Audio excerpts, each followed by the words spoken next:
Shalom et bienvenue de retour en Israël avec Aline. Aujourd'hui, nous allons découvrir Galgal Rephaim, le cercle des géants, un lieu mystérieux dans les collines du Golan et qui pendant longtemps a été une zone militaire dont l'accès était restreint. Et nous allons découvrir cette structure mégalithique et comprendre quel est le lien entre ce lieu et les Rephaim, la race de géants de la Bible. Alors, si vous êtes prêts, commençons.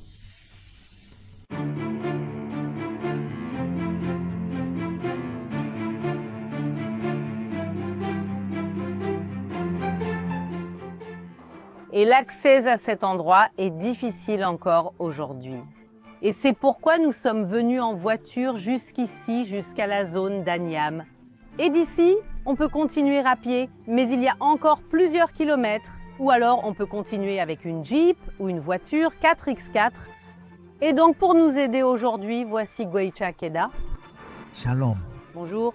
Il est aussi un ami, mon guide, et il vit ici à Aniam et il va nous emmener jusqu'au cercle des géants.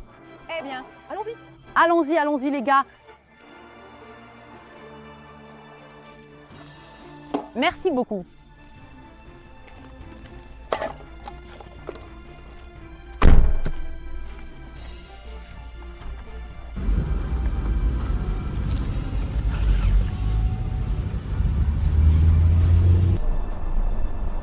Il est pathologique. Non, ce n'est pas de sa faute. C'est une bête, mais il fait aussi beaucoup de bruit.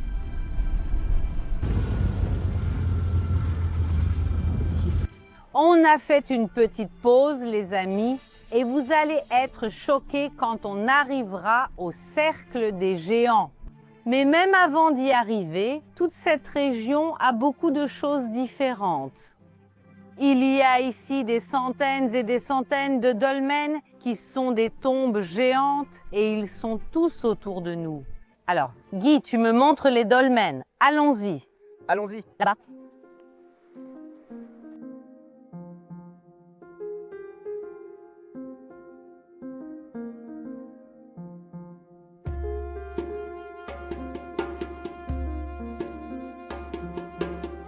Oh, vous pouvez voir ici une tombe géante, un dolmen. Celui-ci s'est effondré, mais il y en a plusieurs autres. Guy en cherche un intact pour nous et nous essaierons de vous le montrer sur place. Z-A-N-O-T-T-O. Allons-y.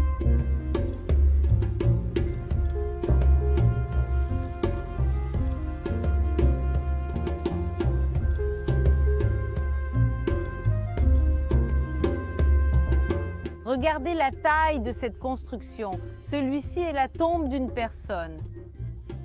Voyons si nous pouvons descendre.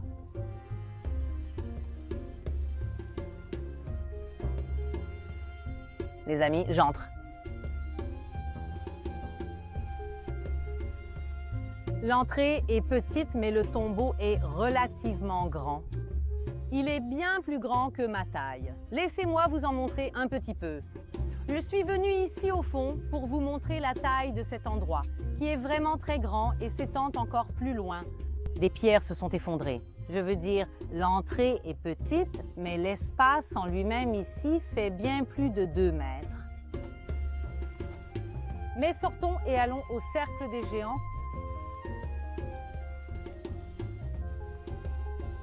Je ne sais pas trop comment je vais sortir d'ici.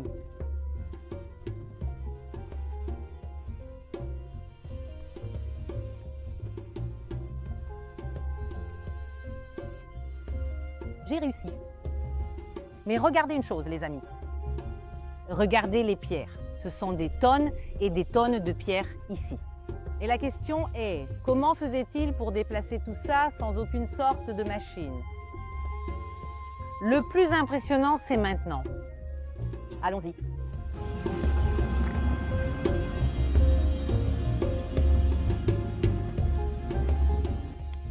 Et maintenant, les amis, Guy a pris la Jeep, il retourne vers Niam. Et celui qui va continuer l'aventure avec nous, c'est Moti Chao. Nous allons maintenant marcher ensemble jusqu'au site du cercle des géants.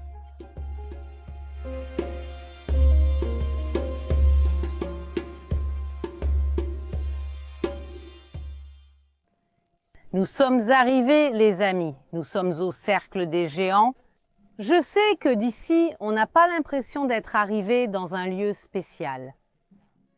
Mais ici, c'est l'un des endroits les plus mystérieux d'Israël. Et il est resté inaperçu pendant très longtemps. Justement parce que la seule façon de comprendre la grandeur, à quel point cet endroit est gigantesque, c'est de le voir d'en haut. Et c'est aussi pour cela qu'aujourd'hui nous avons apporté un drone pour pouvoir survoler la zone et vous montrer à quel point cet endroit est incroyable. Petit aperçu pour vous les amis. Ici, il y a plus de 40 000 tonnes de pierres qui ont été utilisées pour cette construction. Alors venez avec moi.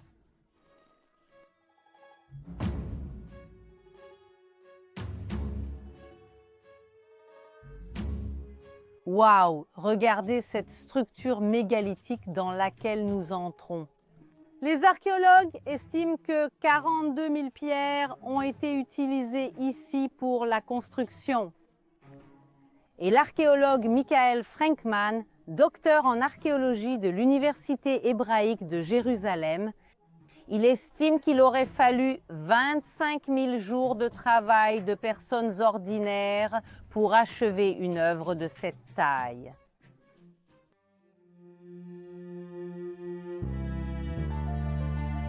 Et la première question qui se pose est: pourquoi ce lieu gigantesque a-t-il été construit? Pourquoi? Et à quoi servait-il? Et la réponse est: nous ne savons pas. Il n'existe aucune structure semblable à celle-ci dans tout le Moyen-Orient. Et c'est là le premier des mystères du Galgal Rephaïm, le cercle des géants. Entrons et découvrons encore plus ce qui se passait à cet endroit.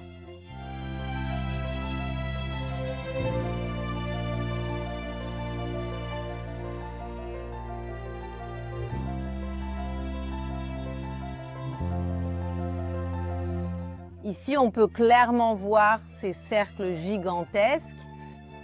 Encore une fois, pour voir cet endroit, il faut être à une très grande hauteur. Voilà pourquoi notre caméraman s'est arrêté au-dessus d'un cercle, pour que l'on puisse voir cette structure colossale. Mais si on continue à marcher et qu'on se dirige vers le centre, on voit qu'ici, il y a une zone fermée, une salle intérieure. Et c'est là-bas qu'on va maintenant.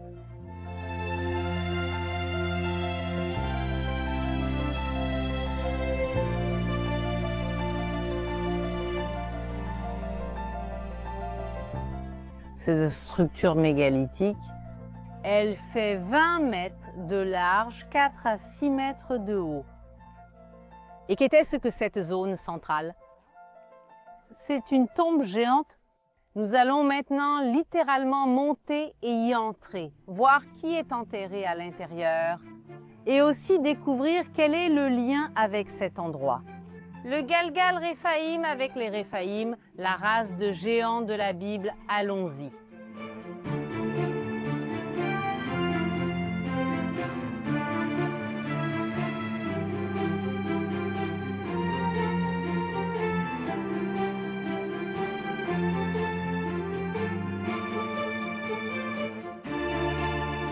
Tu peux croire que tout ça a été construit il y a 4700 ans?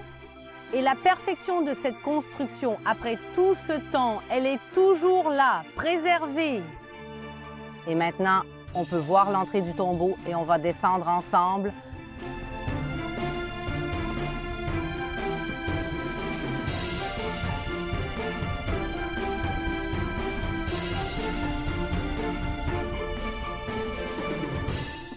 Regardez comme cette tombe est longue. Nous allons maintenant entrer dans sa salle finale.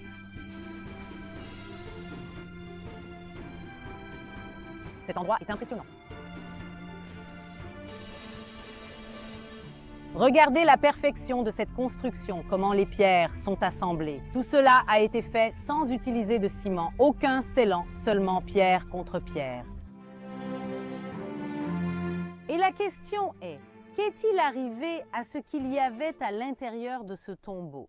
Et la réponse, c'est que tout ce qu'il y avait ici a été pillé, même les os.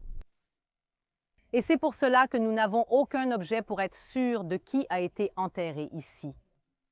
Seulement cette structure colossale. Et il y a aussi quelque chose d'intéressant ici à l'intérieur de ce tombeau, cette petite entrée, cette petite fenêtre qui se trouve juste au-dessus de moi. Elle est alignée avec le solstice d'été, c'est-à-dire un jour par an. Le jour le plus long de l'année, le soleil entre directement ici et frappe le centre de la tombe. On ignore pourquoi ils l'ont fait. Mais tout ce complexe, il est aligné avec un calendrier solaire et il est aligné avec le solstice d'été et d'hiver. Mais en réalité, cela ne fait qu'ajouter au mystère de cet endroit. Mais je ne sais pas si vous l'avez remarqué. Je commence à manquer d'air ici à l'intérieur, alors je vais sortir et je vais continuer à vous raconter la suite dehors. Désolée.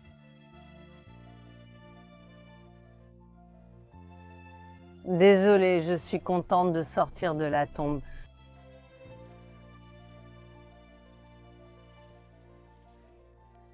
Allons marcher ici au-dessus et découvrir un peu plus l'endroit.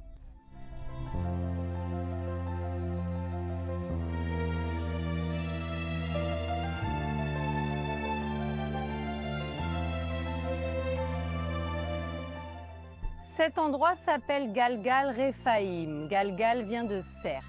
On peut parfaitement voir ici les cercles qu'il y a à cet endroit. Et Rephaïm est l'une des races de géants bibliques. En plus d'eux, il y a aussi les Néphilim, les Anakim et la race des Rephaïm. Elle a disparu. Le dernier d'entre eux était Og, le roi de Bashan. Og, roi de Bashan, était le dernier survivant des Rephaïm. Son lit était fait de fer et il se trouve encore à Rabat. Parmi les fils d'Amon, sa longueur était de 9 coudées et sa largeur de 4 coudées selon la coudée ordinaire. Toute cette région d'Argob, tout le s'appelait la terre des géants. Dans le passage, il n'est pas écrit sa taille, mais il est écrit la taille de son lit. C'était 9 coudées sur 4, ce qui, dans les mesures d'aujourd'hui, ferait 4 mètres de hauteur et 1,8 mètres de largeur. Et il est aussi écrit qu'il était roi de Bashan, qui est le nom biblique de la région des collines du Golan. Précisément là où nous marchons en ce moment, c'était la région du règne d'Og. Et je veux vous montrer ici, à l'extérieur, quelque chose. Nous sommes exactement au-dessus en ce moment. Depuis la fenêtre du solstice, c'est-à-dire je suis assise au-dessus de la tombe et regardez la perfection architecturale. 1700 ans d'âge, sans ciment, sans mastic, et ils arrivaient à faire des angles parfaits. De loin, en passant, cela ressemble à un tas de pierres. Mais c'est seulement quand tu montes ici que tu vois les escaliers, tu vois les angles. Tu comprends le savoir que ces gens d'ici possédaient.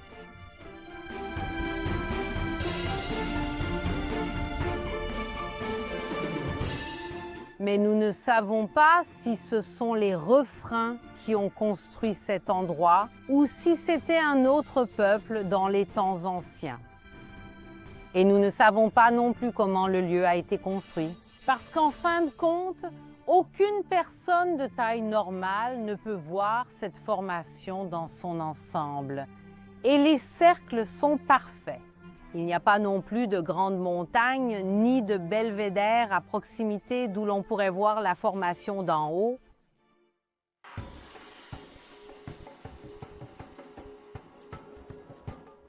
Cet endroit nous apporte plus de questions que de réponses. Il a été construit parce qu'il a été construit. Qui a été enterré ici et dans les centaines de tombes géantes qui se trouvent tout autour? Et pourquoi tous les ossements ont-ils disparu? Il y a vraiment beaucoup de mystères ici qui restent encore à découvrir. La plupart des collines du Golan n'ont jamais été fouillées. Alors, sans aucun doute, Dans les prochaines années, nous allons faire ici de nombreuses découvertes merveilleuses. Et maintenant, je veux savoir ce que vous pensez de ce lieu et qui, selon vous, a bien pu être enterré ici. Je tiens à remercier tous ceux qui ont regardé et je vous invite à vous abonner à la chaîne pour plus de contenu directement d'Israël. Et on se retrouve à la prochaine.